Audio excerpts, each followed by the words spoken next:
Well, may Governor Kurdulu's soul rest in peace. Let's turn attention now to the Middle East, where Israel's offensive against Hamas is continuing. Gaza's Hamas-run health ministry says at least 241 people have been killed in the past 24 hours. Palestine's representative to the United Nations is calling for the Security Council's attention. This is as the Israeli army chief says military operations will be carried out in areas declared as safe zones if terrorist activities are detected there. We have a report. Israeli forces are reportedly expanding their operations across the West Bank. Latest reports say at least 6 Palestinians have been killed in an Israeli drone strike during a raid on a refugee camp in the northern axis of the occupied territory. According to the Palestinian Ministry of Health, 6 bodies were allegedly taken to a local hospital alongside a number of people injured. In Khan Yunis, large numbers of residential homes have been reportedly destroyed in overnight Israeli army attacks. In the early hours of today, ongoing clashes were reported in Tulkarim and Nor Shams. The Israeli military reportedly blocked ambulances from transporting the dead and the wounded. The government media office in Gaza says Israeli soldiers have delivered the bodies of Palestinians with vital organs allegedly mutilated and some missing. The Israeli army on its part says it has hit 200 targets in Gaza from air, land and sea within the past 24 hours.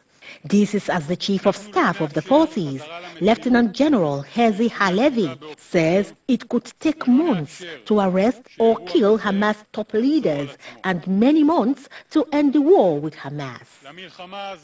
Mr. Halevi emphasized that the IDF will adjust itself to different intensity levels of fighting as needed.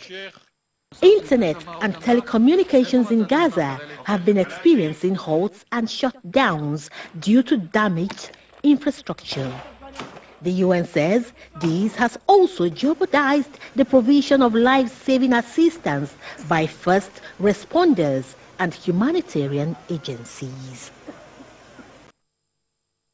Well, joining me now from Washington for an analysis of the region war is President Emeritus of the Corporate Council on Africa, Stephen Hayes. Thank you for joining us on World Now. Well, Hamas-run health ministry says at least 241 people have been killed in just 24 hours. And it does seem central Gaza is now Israel's latest focus. How do you react to the new dimensions the war is taking?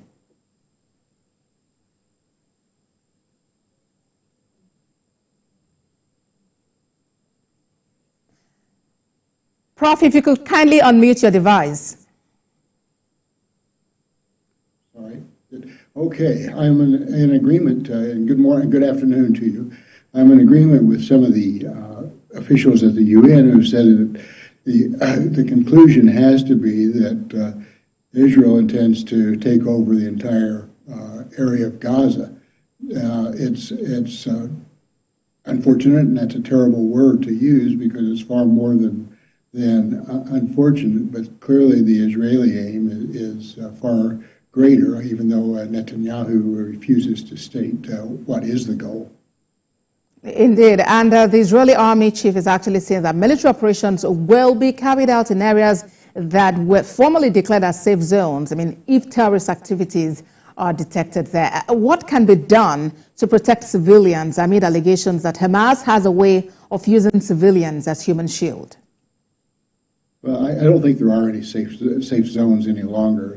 The Palestinian population is being driven into a smaller and smaller area. I think it's absolutely correct to say that Hamas has used civilians as shields. They've certainly put the whole tunnel system under hospitals, schools, and so forth. So I think that that is accurate as well. I just don't think that there are safe zones. How are you going to protect them? The only way to protect at this stage is for the Israelis to decide not to attack any particular area. because there's no barrier to them from attacking anywhere they want. There's no UN system in place. There's no aid system really that is working well. So there are no safe zones in Gaza any longer.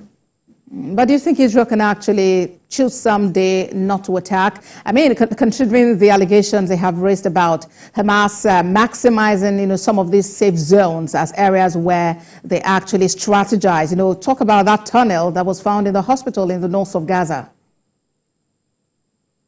Well, I think the Israelis are right. Hamas is using the safe zones to strategize. That would be common sense in many ways. So I don't see an easy solution to this. The Israelis are going to move on. Hamas has refused any ceasefire. They refused the Egyptian peace plan for whatever it's worth. And so both of them seem to be determined to fight it out. Again, the real cost is the citizens, where 75% are women and 70 to 75% of women and children who are the fatalities, and it's got to be a far greater number who are wounded throughout the area. Yes, and then we understand that King Abdullah II of Jordan is meeting with Egypt's President El-Sisi, and that's an effort at a ceasefire. How optimistic are you about these peace efforts?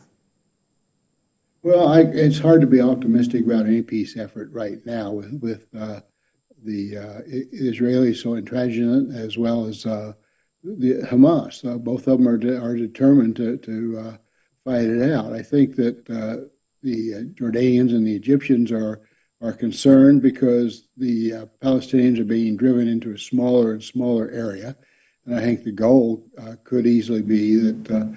The Israelis want to drive the Palestinians out of Gaza and which means into Egypt or Jordan. And I don't think either country wants that to happen for reasons of their own security and their own economies, as well as the need to try to protect the Palestinians. And Prof, as the war rages, civilians are the ones actually bearing the brunt. I mean, just talk about illnesses, talk about displacements and all sorts that are happening as a result of the ongoing crisis. I mean, what is the solution? What is the way out? Supposedly there's only one really functioning hospital close to capacity right now. That's the only one in the entire area of Gaza. Certainly starvation is starting to take place by UN and aid agencies' statements. Disease is bound to happen because your water supply is very limited, particularly as the Israelis flood the tunnels and put with salt water, which will affect the water systems that do remain. So disease is going to increase. Starvation is going to increase unless there is a solution. And there's not going to be any solution until there is a ceasefire of some sort that allows the aid delivery system to actually work. And even then, it's going to be very difficult to work given that there are only limited entry points. So I think the pressure right now, going back to your other question, there's going to be increasing pressure on Jordan and Egypt to take in those refugees before you've got a far, far greater tragedy. It's already a great tragedy with at least more than 21,000 dead. I suspect the number is much higher, but those are the ones that are confirmed dead, and which most people agree to those numbers. Yeah, but do you think world leaders are actually doing enough to restore peace in the troubled Gaza Strip? Well, as long as there's a war going on, it's not enough. I think that there's a lot of frustration. Certainly there's frustration with the United States because it's certainly by far the greatest supporter of Israel. It's just that's the reality. That's not a political statement. It's just simply the reality. And I think that there's not, to answer your question, no, there's not. World leaders aren't doing enough because it hasn't been resolved yet. The Arab nations have not really stepped up either, and that could be both positive and negative. They haven't interfered in the war at any significant level, but they also haven't done a lot to support the Palestinians in terms of increasing the dialogue between Europe, the Middle East, and the United States. Right, President Emeritus, Corporate Council on Africa, Stephen Hayes, thank you very much for sharing your thoughts with us on The World Now.